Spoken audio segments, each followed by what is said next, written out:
প্রিয় উজ্জ্বল খান ফেসবুক আইডির সকল ভাই এবং বন্ধুরা, আশা করি আপনারা সকলে ভালো আছেন, সুস্থ আছেন, আর ভালো থাকুন, সুস্থ থাকুন সে প্রত্যাশা করছি।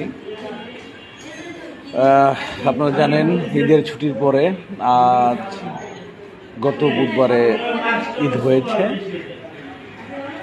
আজ আরেকটি বুধবার, 8 দিন পার হয়ে গেল।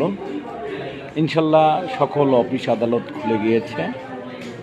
সেই সাথে বাংলাদেশ গ্রাম পুলিশ বাহিনীর ভাগ্যের উন্নয়ন নিয়ে, স্বপ্ন নিয়ে বিভিন্ন কার্যক্রমের যে এগিয়ে যাওয়ার বিষয়টি আমরা এগিয়ে যাচ্ছি, কাজগুলো করার চেষ্টা করছি। আপনারা দোয়া করবেন।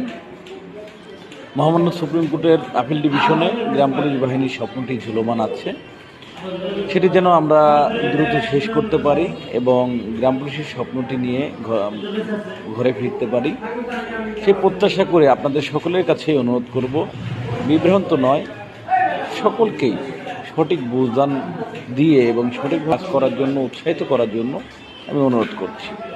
বিশেষ করে বাংলাদেশ গ্রাম পুলিশ বাহিনীর সদস্যরা অনেক কষ্টে আছে, অনেক যন্ত্রণায় আছে, অনেক চাপে আছে।